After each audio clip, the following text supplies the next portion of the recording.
Usually when we talk about a medical diagnosis, there's this comforting expectation of precision, right? Like you break your arm, the x-ray shows that jagged white line, and the doctor just points and says, there it is, broken. Right, yeah. It's clean, it's visible, undeniably binary. Exactly, it's super clear.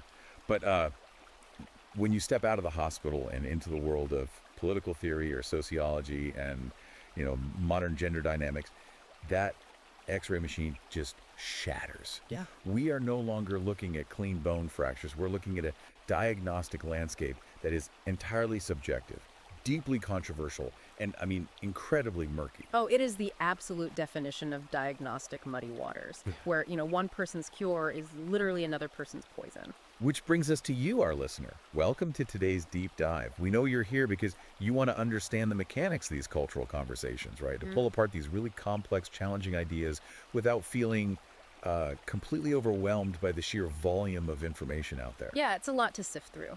It really is. Yeah. And we are your guides through that noise. So today, we are taking an extensive, incisive, and honestly ultra-long review of a highly controversial 2025 ebook. It is titled Bell Curve Equality: Satanic Marxism, Inverting Differences, Rewarding Parasites, and Punishing Good Behavior by Conrad Reicher. It's quite a title. Yeah, quite the mouthful. And this deep dive is specifically tailored to explore a text that has very quickly become foundational within the men's rights activist space, the MRA sphere, and the broader red-pilled manosphere. So we're going to provide a really fascinating granular breakdown of Reicher's core argument. Which is a radical reinterpretation of the history of our modern institution. Right, and how, according to the author, they were deliberately captured by feminists and Marxists long before most people even realized the culture war was happening. Yeah, it is a complete paradigm shift in how his target audience views the fundamental social contract. It really is. And hey, if this specific perspective interests you, or if you simply want to analyze the primary source for yourself, you can find the ebook right now on Amazon Kindle and Google Play Books. You should also definitely follow the author at Conrad Reicher on Substack. Yeah, to see how he's expanding on these ideas. Exactly. And please take a quick second to like and subscribe to the show. It really helps us keep bringing you these massive, highly detailed reviews. But before we get into the heavy machinery of this book, I need to establish a crucial, unequivocal baseline for this conversation. Oh, definitely. We need to be very clear here. Yes. This book contains highly, highly politically charged content. It takes aggressive, unapologetic aim at modern democracy, feminism, the tax code, and basically the entire structure of social welfare. So I want to emphasize, clearly and upfront, that neither of us here at the microphone is taking a side. Right. We are not endorsing the viewpoints of Conrad Reicher, nor are we, attempting to validate or invalidate his specific claims. Exactly. Our function here is entirely analytical. We're just mapping the architecture of a very specific, meticulously constructed worldview so you can understand the arguments currently shaping this corner of the cultural zeitgeist. We're just looking at the blueprints. Just reading the blueprints. Yeah. So let's start with the foundation of that architecture, which Reicher, surprisingly, entirely on mathematics. Yeah, he doesn't open the book with cultural complaints or philosophical grievances, which you might expect. Right. He opens with spreadsheets. Yeah. And what he terms the stupidity surcharge. The stupidity surcharge. Yeah. This whole concept revolves around the idea of an inverted bell curve. To understand where he's coming from, we really need to break down how he is applying statistics to the concept of democracy itself. So the foundational argument of bell curve equality relies heavily on a statistical reimagining of universal suffrage. The democratic principle of giving every adult citizen one equal vote. Okay, yeah. Reicher argues that this system fundamentally inverted the natural bell curve of competence. Now, to visualize this for the listener, a standard bell curve, or normal distribution, tracks traits like IQ or economic productivity across a population. Right, so like a big hill in the middle. Exactly. The vast majority of people cluster right in the middle, around an average IQ of 100. Then you have the trailing ends, right? The highly gifted, high-producing individuals tapering off on the right side. Right. And the lower cognitive, lower-producing individuals tapering off on the left side. Reicher's thesis is that in a pure, unweighted democracy, a numerical majority composed largely of what he terms low-net taxpayers can and inevitably will vote to extract resources from that highly productive high IQ minority on the right tail of the curve. So to bring that abstraction down to earth, he uses a very specific, very grounded anecdote that he refers to as the Matt versus Amber dynamic. Yeah, this is a really vivid example he uses. Right. He paints a picture of Matt, a 42-year-old master plumber in Denver. Riker assigns Matt an IQ of under 34, describing him as a guy who can conceptually map and snake a complex municipal sewer line, like faster than most people can tie their shoes. A highly competent guy. Extremely. And according to Riker's ledger, in 2023, Matt paid $74,000 in federal tax.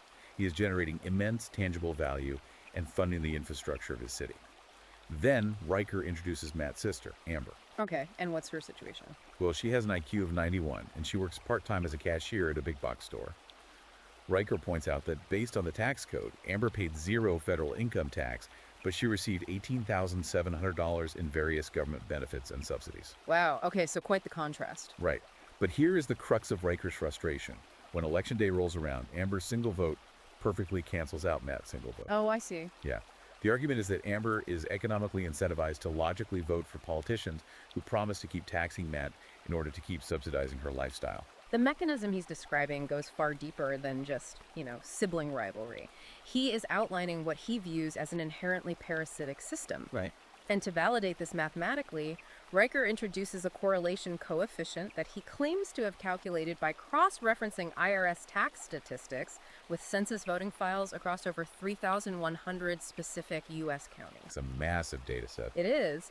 He plotted the average net lifetime federal tax paid per citizen in a county against the sheer number of ballots cast per 1,000 residents in that exact same county. And he arrives at a correlation coefficient of negative 0.87. Which is huge. Yeah. For anyone who hasn't taken statistics recently, a correlation of 1.0 means two things move up together perfectly. A correlation of negative 1.0 means as one thing goes up, the other goes down perfectly. So a negative 0.87 is an incredibly strong inverse relationship. It is a massive statistical claim. I mean, what that number suggests, according to Riker, is that the less a specific demographic pays into the system over their lifetime, the more aggressively and consistently they turn out to vote to control the treasury of that system. Wow. Okay, so they vote more specifically because they need the money. Exactly. He then layers Pareto's principle on top of this macroeconomic data. Oh, the 80-20 rule. Right, the Italian economist Vilfredo Pareto noticing that 20% of the pea pods in his garden produced 80% of the peas, and then, realizing this distribution applies to almost all economic activity. Precisely. And Riker takes Pareto's pea pods and applies them directly to the IRS. Naturally. He notes that roughly 7% of earners in the United States pay an astonishing 51% of all federal income tax. They are the 20% of the pods carrying the entire weight of the garden. Right. Yet, under the rules of universal suffrage, that highly productive 7% receives absolutely no proportional voting weight to protect the wealth they are generating. They are mathematically outnumbered and, in his phrasing, chained by numerical majority. Which sets the stage for one of the most provocative historical reinterpretations in the early chapters of the book, The Florida 2000 Presidential Election. Oh, yeah. This part is wild. The Bush versus Gore recount, the hanging chads, the chaos in Palm Beach County. I mean, most historians view that as a failure of voting machine technology and confusing ballot design. But Riker looks at it entirely through the lens of cognitive disparities. He drills down into the creation of the infamous Palm Beach County butterfly ballot. Right, the one that confused everyone. Exactly. Riker argues that this ballot was designed by a local diversity committee that prioritized empathetic inclusion and large fonts over clear, logical, visual spatial design. Oh, so he's blaming the layout on a lack of spatial reasoning. Yes. And as a result of this confusing layout, the ballot was spoiled, meaning punched incorrectly or double punched by roughly 3,000 senior citizens in the county. Riker claims the average IQ of that specific demographic clocked in at 81. Meanwhile, on the exact same day, just a few miles away in Boca Raton, roughly 3,000 engineers and tech workers, averaging an IQ of 118, punched their ballots perfectly clean. The implication being that the cognitive mistakes of the lower IQ voters effectively erased the intentional correct votes of the higher IQ voters. That is his exact argument. He asserts that this specific cognitive gap at the ballot box literally flipped the state of Florida by 537 votes. Because it was that close. Because it was that close. And by flipping Florida, it flipped the presidency, the composition of the Supreme Court, and consequently, the next 2 decades of global foreign policy and wars in the Middle East. That's quite a leap. He frames the entire geopolitical trajectory of the 21st century as a catastrophic failure of a system that treats unequal cognitive inputs as politically equal. But wait, if society is a massive ship, the author seems to be arguing that only the engineers sweating down in the boiler room should get to steer the vessel, completely ignoring the thousands of passengers up on the deck whose lives are also entirely dependent on where the ship goes. Right, the passengers have stakes too. Exactly. Isn't this essentially a modern repackaging of a plutocracy? I mean, historically, plutocracies tied voting power directly to land ownership or inherited wealth. Is Riker just using IQ scores and IRS tax brackets as a modern digitized proxy for that old aristocratic idea that only the wealthy should rule? Well, Riker anticipates that exact critique in the text, and he would forcefully reject the term plutocracy. Really? How so? His philosophical distinction is that plutocracies often protect unearned inherited wealth. He is strictly advocating for an electoral system that rewards demonstrated competence and net positive contribution. Oh, I see the difference he's trying to make. Yeah. He points to historical models, specifically Venice from the year 1268 to 1797. In the Venetian Republic, only citizens who actively paid the heavy silk tax were permitted to sit on the Great Council. Riker credits that aggressively weighted, contribution-based system for funding the Renaissance, creating an explosion of wealth, architecture, and art. His argument is that when you defund the non-contributors, civilization doesn't collapse, it actually thrives. Wow. To use your ship analogy, he doesn't view the passengers on the deck as vulnerable travelers needing a voice. He views them as free riders who are currently using the ballot box to vote away the rations of the engineers keeping them afloat. It is a bracing, uncompromising worldview, and it relies entirely on the premise that our current system of unweighted democracy is an aberration from how a healthy society should function. So, if the ship's steering was hijacked by the passengers, when exactly does Riker believe that happened? When the engineers lose control. Right. And that brings us to Chapter 3, where his mathematical theories collide violently with historical grievance. He points a massive neon arrow at the year 1920. 19th Amendment. The ratification of the 19th Amendment, women's suffrage in the United States. He literally calls 1920 the year the West married its destroyer. It is a startling claim, even within the context of the manosphere. It really is. But he attempts to ground it not just in theory, but in primary documentary evidence regarding how the suffrage movement was practically marketed to the male politicians who ultimately had to vote it into law. The 1918 J. Walter Thompson invoice. This part of the book is utterly fascinating from a historical perspective. It really is a deep cut. He claims to have purchased an original century-old invoice on eBay, like a piece of paper that still smelled of coal smoke from the J. Walter Thompson advertising agency. And for those who don't know, JWT was one of the foundational, legendary Madison Avenue ad firms. They literally invented modern consumer marketing. Yeah, and Riker uses this invoice to argue that the suffragists didn't win their battle purely on the strength of moral arguments or civic righteousness. Instead, they hired professional ad men. They ran a campaign. Exactly. And these ad men did something incredibly modern. They A/B tested their political slogans aimed at male legislators and male voters. Right. They tested a straightforward moral appeal. Your mother would vote yes. And then they tested an emotional, coercive, high-stakes appeal. Your wife will divorce you if you vote NO. And according to the archives and the internal agency memos Riker cites, the threat of divorce, the pure interpersonal emotional extortion, worked 3-to-1 over the civic or moral appeal. 3-to-1. Riker uses this historical footnote to establish a massive baseline theory for his entire book. The idea that female political power from its very inception is inherently rooted in emotional leverage, social shaming, and the threat of personal disruption, rather than rational, objective civic debate. But he doesn't just stop at the marketing tactics of 1918. He looks at the immediate, tangible legislative aftermath of the 19th Amendment. What was the very first massive social initiative that passed right after women secured the vote? Prohibition, the 18th Amendment. Prohibition. And here, Riker reframes prohibition entirely. He doesn't view it as a well-intentioned moral crusade against the dangers of alcohol. He views it as the first major wealth transfer and the first mass criminalization of natural male behavior, driven almost entirely by the newly enfranchised female voting bloc. Right. He describes this incredible, evocative photograph from 1922 showing a speakeasy raid in Detroit. He looks at the people in the photo and notes that 94% of the wrists and handcuffs belong to men. While the women, Yeah. Meanwhile, he points out that the very women who had spent the previous 2 years mailing out 400,000 identical Save the Children Vote Dry postcards were now safely employed upstairs in government buildings as typists, punching out the arrest reports for the men downstairs. it is a vivid tableau that perfectly captures his core thesis. I mean, he argues that prohibition set a permanent, unbreakable precedent for how the state would operate in the 20th and 21st centuries. Okay, how so? He quotes an early magazine editor who described the feminine reader as someone who votes based on identifying villains and protecting the vulnerable, almost always children. Right. Consequently, this voting bloc consistently votes to outlaw products, behaviors, or spaces that men traditionally enjoy or profit from. But the kicker, the real mechanism of extraction for Riker, is that they then build the productive men for the handcuffs, the police enforcement, and the massive expansion of state bureaucracy required to manage these new, emotionally driven laws. Feelings first, handcuffs second, invoice third. That is his formula for modern governance. Exactly. He believes the events of 1920 fundamentally inverted the median voter profile.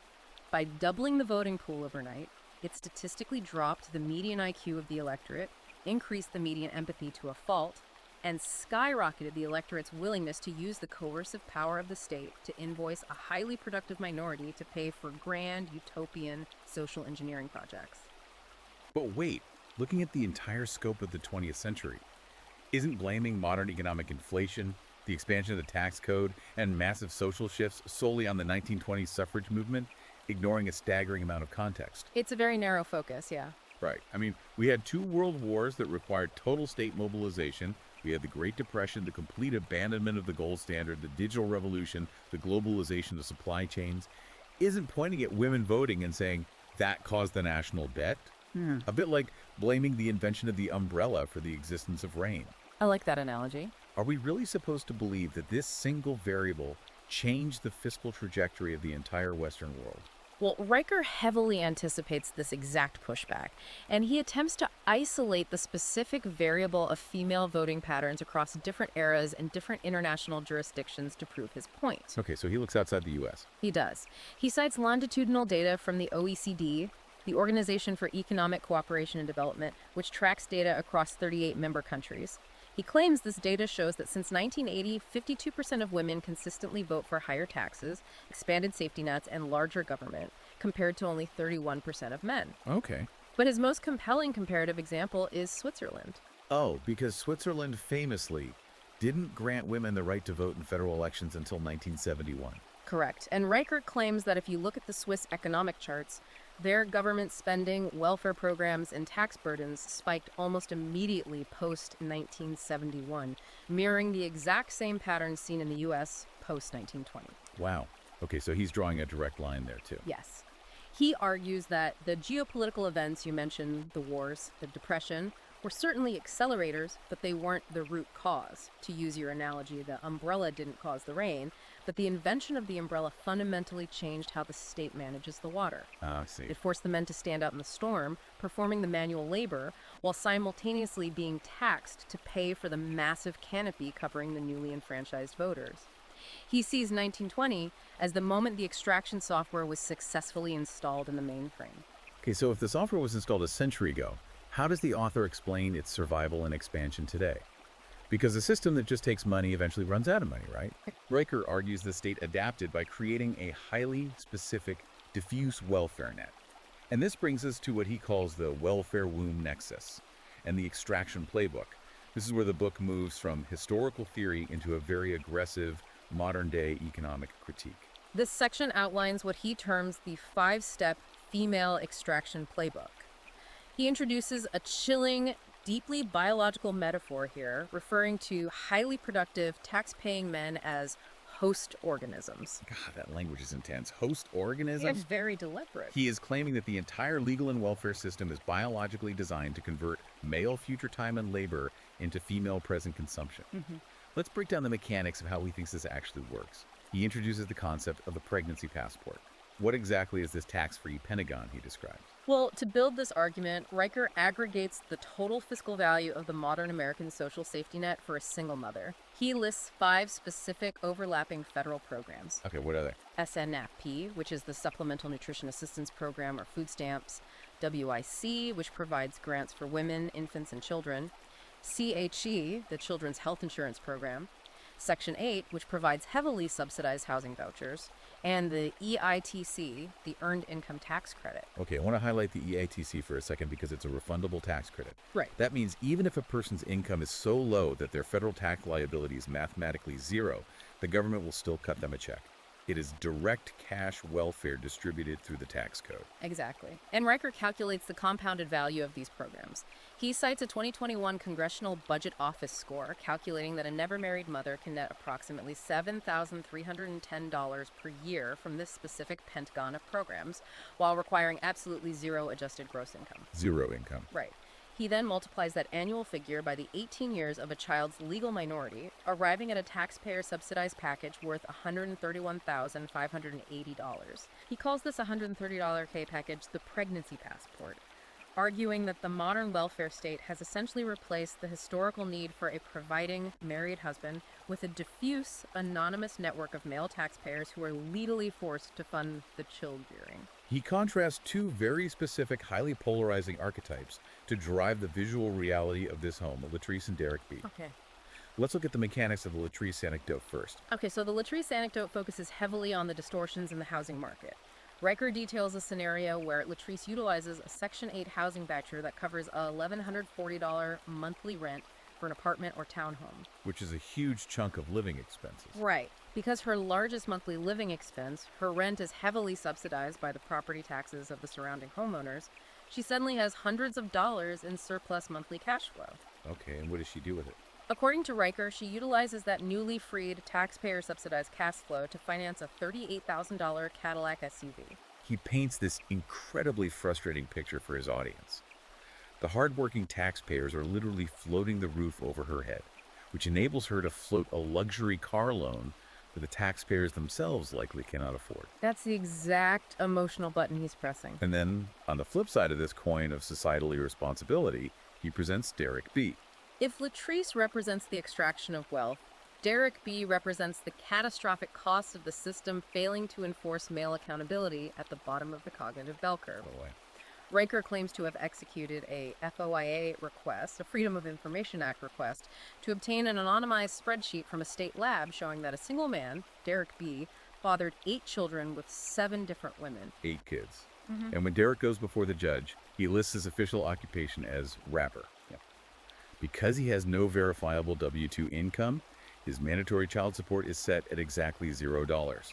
But the biological reality remains, right? Those 8 children exist, and the state still has to pay to feed, house, and educate them. Riker calculates that if these children score below 85 on standardized IQ tests, they automatically trigger federal and state special education funding mandates. This costs Medicaid and local school districts an extra $12,700 a year per child. Per child? Riker extrapolates this localized disaster across an entire county, claiming that the reckless reproduction of individuals like Derek B. acts as a massive invisible IQ tax levied directly onto responsible higher IQ homeowners through their property taxes. So in Riker's view, the responsible, high-producing men are getting hit from both sides. I mean, they are paying for Latrice's housing so she can buy a Cadillac, and they are paying for Derek's abandoned children's special education, all while getting zero cultural respect or biological return on their massive financial investment. That is the core of the grievance. But where the book gets exceptionally dark is when he analyzes the men who did try to play by the traditional rules. You know, the men who got married, had kids, and then ended up in family court. Yeah, this is where he leans heavily into SIPP data, the Survey of Income and Program Participation. It's a longitudinal survey by the U.S. Census Bureau that tracks household economics over many months and years, making it a highly robust data set for looking at the long-term, devastating financial outcomes of family court. And what does he find there? He cites this data to show that 82% of custodial mothers win primary custody in family court, and an astonishing 91% of all court-ordered alimony flows from men to women. But the real revelation in this chapter is how he uncovers the bureaucratic mechanisms enforcing these transfers. He details something called the title 4VD double dip. Explain how this works, because this completely reframes the role of the state in a divorce. This is a vital piece of his argument about the state acting as an intentional extraction machine rather than a neutral arbiter. Under Title 4V of the Social Security Act, States receive federal matching funds as a reward for aggressively collecting child support. Yeah, so they're incentivized to collect. Very much so. Riker breaks down a specific Ohio statute to show the perverse incentives at play. He shows that the state spends roughly 66 cents in administrative costs to collect a single dollar of child support arrears from a father. Right. But the state doesn't just pass that dollar to the mother. The state bills that original dollar, plus the 66-cent collection cost, Okay. plus an additional 10% statutory interest rate, directly back to the indebted father. Wait, so the state is literally profiting off the friction of a broken family. It transforms the divorced father from a parent into a state-sanctioned ATM, generating revenue to justify the expansion of the family court bureaucracy itself. Exactly. Riker's philosophical argument here is that Title IV VD creates a financial incentive where the state fundamentally relies on and therefore encourages broken homes to balance its own budgets. Okay, I have to ask the obvious question that feels like a massive hole in this theory. How does Riker's model account for individual variance? What do you mean? What about the millions of women who are not on Section 8? The high IQ female engineers, the female surgeons, the women who are net positive taxpayers and who never touch a dime of alimony? Is the author painting a highly complex, highly nuanced demographic reality with a brush that is just way too broad? Doesn't his entire host organism model collapse if you factor in the massive scale of modern female economic productivity? It is the most critical pushback to his thesis. And Riker's defense relies entirely on aggregate averages rather than acknowledging individual exceptions. So he just ignores them. He concedes briefly that high IQ net producing women exist, but he argues they are statistically overwhelmed by the overwhelming voting behavior of the median and lower quartile female demographic. Okay. To prove this, he points to a specific Congressional Budget Office table. He claims the CBO data shows that over the course of an entire lifetime, the average unmarried woman receives a net fiscal transfer of positive $150,000 from the state. Meaning she takes out more than she puts in. Exactly. Conversely, the average unmarried man pays a net negative $260,000 into the state over his lifetime. Whoa. Yeah. Riker argues that even if a specific woman is a brilliant neurosurgeon, she belongs to a broader demographic class that, in the aggregate, functions as a massive tax sink. For Riker, the macro-level ledger of the welfare state matters more than the existence of any individual high-achieving woman. So if this extraction software is running so efficiently, and the legal and economic systems are designed to strip resources from men, why aren't these men revolting? How does society condition them to just accept this burden? Well, Riker argues the pacification process starts the moment a boy walks into a kindergarten classroom. He describes this conditioning system as the compliance factory ladder in public schools. It is a systemic, multi-decade process of pathologizing perfectly normal male biological behavior. He calls it the Ritalin Railroad. The Ritalin Railroad. Right. He focuses on what he terms top decile spatial IQ boys. These are the kids who are fundamentally wired to be builders, structural engineers, mechanics. They are high-energy spatial thinkers who need to move their bodies to process information. But Riker claims they are 5 times more likely to be flagged as disruptive or problematic under modern female-centric school rubrics. Because the modern classroom is heavily staffed by female teachers and physically designed around female-centric virtues of empathy, quietness, and stillness, it views male physical energy not as raw potential to be harnessed, but as a discipline problem to be eradicated. Right. Sit still, be quiet, don't move. Riker argues the education system forces compliance over competence. Rather than adapting the teaching methods to suit the boys, it literally drugs the right tail of the male bell curve with amphetamines to coddle the middle of the classroom. And he backs this up with an incredible story from New Zealand, the Auckland Teachers Experiment. Yes, this anecdote perfectly illustrates his point about the nature of boys versus the nature of the system. Tell me about it. He details a situation where a group of teachers in Auckland were noticing a catastrophic drop in male literacy and reading for pleasure rates. The boys simply hated the curriculum. So, the teachers covertly smuggled copies of The Dangerous Book for Boys. Oh, I remember that book. Yeah, a book filled with instructions on building tree houses, tying knots, and historical battles. They smuggled it into the classroom as a reward for reading. And the result was immediate. Boy reading for pleasure spiked by 13% in a single term. The implication is clear. Boys aren't broken, and they don't hate reading. The heavily sanitized, emotionally focused material they're being force-fed is simply repulsive to their biological nature. But instead of changing the reading list, the state changes the boy via medication. And Riker argues this war on male space doesn't stop at the classroom door, it extends directly onto the sports field through the mechanics of Title IX. Title IX, right, a 1972 federal civil rights law that prohibits sex-based discrimination in any school or education program receiving federal money.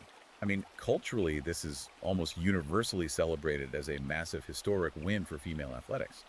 How does Riker possibly spin Title IX into a negative for boys? He views how Title IX is enforced today as a strict zero-sum transfer mechanism. The law shifted from ensuring equal opportunity to demanding proportional outcomes. Okay. Riker cites data claiming that for every 1% rise in female athletic participation mandated by a school, there is a correlating 0.4% drop in the overall male high school graduation rate. That is a shocking correlation. What is the actual mechanism driving that drop? His reasoning is that organized sports are the primary, and sometimes only, tether keeping restless, high-energy boys attached to the rigid structure of the educational system. Oh, I see. When a school administrator is forced to cut the male wrestling team, the gymnastic squad, or the track team simply to comply with Title IX gender ratio quotas, those boys lose their anchor. You cut the wrestling team, you lose the boy to the streets, or to apathy. Wow. He views Title IX as a bureaucratic mandate that ignores natural male interest in sports in the exact same way universal suffrage ignores male IQ. And then, once these boys somehow survive the educational system, they enter the workforce and the culture at large, which Riker calls the media-industrial estrogen loop. This is where the cultural condition becomes incredibly explicit and heavily enforced. He brings up the FBI's Twitter files. Right. He moves from education into corporate media and Silicon Valley tech censorship. Riker points to the internal documents released during the Twitter files, specifically highlighting a shadow operation called Media Diversity Action, or MDA. Okay, what did MDA do? He claims this specific group flagged over 2,300 independent accounts for promoting what they labeled toxic masculinity. And 92% of those flagged and silenced accounts belong to men. Meanwhile, exactly 0 accounts were ever flagged or banned for toxic femininity.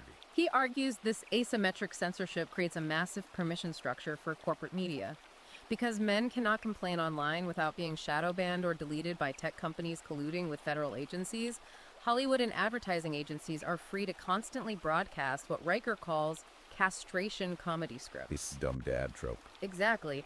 These are the ubiquitous commercials and sitcoms portraying men as bumbling, incompetent idiots who constantly need to be saved from their own stupidity by their hyper-competent, eye-rolling wives. But wait, looking at the Norway boardroom quota he mentions earlier in the text, in 2008, Norway passed a law forcing all public companies to have 40% female representation on their boards, which Riker claims resulted in a 12% drop in corporate productivity. If we connect that Norway quota to the boys in school and the tech censorship, isn't he essentially saying we are systematically trimming the roots of a giant wild oak tree to make it fit into a tiny, aesthetically pleasing indoor pot and then acting shocked when the tree stops producing acorns? That analogy perfectly encapsulates his entire thesis regarding the cultural conditioning of men. It's stifling them on purpose. Riker believes society is taking the very traits that historically built Western civilization, aggression, risk-taking, spatial obsession, extreme competitiveness, and labeling them toxic simply because they are inconvenient or frightening to a safety-obsessed female majority electorate. Right. Society trims the roots in school, drugs the trunk with Ritalin, censors the branches online, and then the politicians wonder why the national GDP is stagnating, the power grid is failing, and the bridges are rusting. So we have established the diagnosis. The bell curve is inverted, the welfare state extracts the wealth, and the culture pacifies the hosts. What does Riker actually want his audience to do about it? How do you fight a system that is entrenched? Well, that brings us to Chapter 16, Rhetorical Warfare. Okay. This is where the book fundamentally shifts gears. It stops being a historical and economic critique and becomes a tactical field manual. Riker wants to equip his readers to fight back in daily conversation, to turn the left's shame labels into boomerangs. He gives them highly specific, almost weaponized conversational tools. Oh. Let's start with what he calls the Socratic sting. Okay. How does this 30-second trap work? The Socratic sting is designed to rapidly expose the underlying math of modern morality. Riker advises his reader, when confronted at a party or at work by someone advocating for equity or demanding that the rich pay their fair share, to pause and ask one simple, polite question. Which is, Do you believe voting power should scale proportionally with lifetime net tax paid? it paints them into an immediate psychological corner.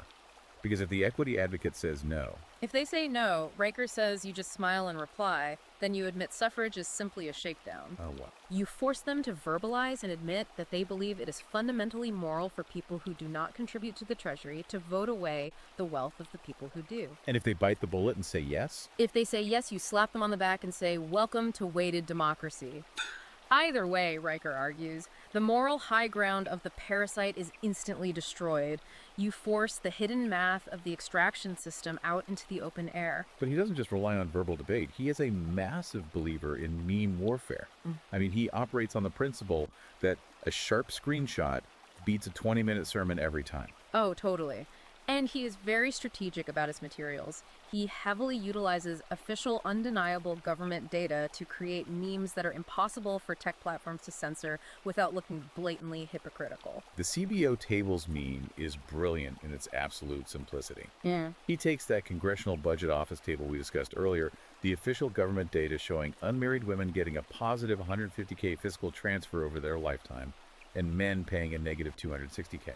He just screenshots the table, slaps a big red arrow pointing at the massive $410,000 gap between the two genders, and writes one caption, "Which direction is privilege?" And he claims that specific graphic completely nuked a massive trending Reddit thread about male privilege. Really, just shut it down. Yep. The moderators couldn't refute the official government data, and they couldn't call it misinformation, so they just locked the thread for being divisive. Riker views that kind of censorship not as a defeat, but as absolute verification that his tactics are working. Then there's the Getty image hack, which is pure, unadulterated psychological warfare using the culture's own assets against it. Oh, this one is devious. He instructs his readers to go to Getty Images, the massive stock photo site, and search for the phrase strong, independent woman. Okay. The very first result is typically a glossy photo of a blonde woman confidently hauling boutique shopping bags. But if you look closely at the uncropped original, there is a faceless man standing just out of focus behind her, physically holding out the credit card to the cashier. Oh my God, and what do they do with that? Riker tells his readers to crop the image slightly, highlight the credit card, and add the text, "Independence has a sponsor." It immediately generates tens of thousands of shares across Twitter and Instagram. And because you legally license the stock photo for $3, there is no copyright risk. You are taking the culture's central narrative of female independence and mocking it, using their own approved corporate imagery. Exactly. He even turns watching the Super Bowl into an act of rhetorical defiance with a game he calls Bell Curve Bingo. Right, you print out a bingo card before the game, and every time a billion-dollar corporate commercial uses buzzwords like equity, lived experience, toxic, or fair share, you mark a square. Wow. It transforms multi-million-dollar corporate messaging into a cynical drinking game, completely stripping the advertisements of their power to shame or condition the male viewer. Okay, I have to push back on the real-world efficacy of this entire chapter. I get that it feels incredibly vindicating to win an argument on a Reddit thread, but what is the actual goal here?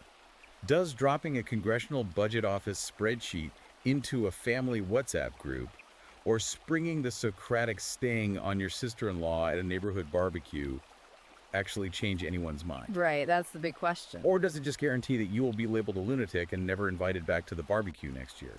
Is he actually shifting the culture, or is he just isolating his own disciples? Well, if we look closely at Riker's underlying philosophy, he doesn't actually care if you get invited back to the barbecue. In fact, he might view getting uninvited as a highly successful filtering mechanism. Wait, really? Yeah, his goal is not mass persuasion. His mathematical premise assumes the masses are fundamentally unconvertible because their lifestyles are actively subsidized by the current system. I mean, why would Latrice vote against her Cadillac? Okay, fair point. His goal is solely to wake up the 7% of men who are funding the system. He wants to create a jarring, undeniable moment of cognitive dissonance for the high IQ producers. The memes aren't designed to convince the people eating the burgers at the barbecue. They are designed to recruit the one other guy at the barbecue who suddenly realizes he paid for all the meat, bought all the beer, but isn't allowed to choose the music. That is a crucial distinction. It is a targeted recruitment drive, not a broad persuasion campaign. And what exactly is he recruiting these high IQ men for? Yeah. That is the climax of the book, Section 6, the exit strategy, building the parallel polis. This is the culmination of his 5-year plan. Riker doesn't believe political reform is possible because the demographics are already locked in and the bell curve is permanently inverted. You cannot outvote the people receiving the money. So what's left? The only mathematically sound solution is to exit the system entirely. Exit, voice, loyalty. Yeah. He chooses exit. But how do you physically and financially escape a modern, highly digitized, omnipresent tax state? He starts with the protocol he calls financial ghosting. He provides a highly specific step-by-step roadmap for economic invisibility. He advocates setting up an anonymous Delaware LLC, opening a Mercury digital bank account, and using freelance platforms like TopTal to work strictly as an independent contractor, billing your services at 40% above standard W-2 employee rates. Why that specific setup? Why avoid being a standard W-2 employee? Because a W-2 tethers you to the corporate HR structure. It makes you subject to corporate diversity quotas, mandatory sensitivity training, and automatic payroll tax deductions. Ah, I see. More importantly, he advises keeping the business revenue artificially small, just enough to live comfortably to completely avoid IRS scrutiny. How does saying small help?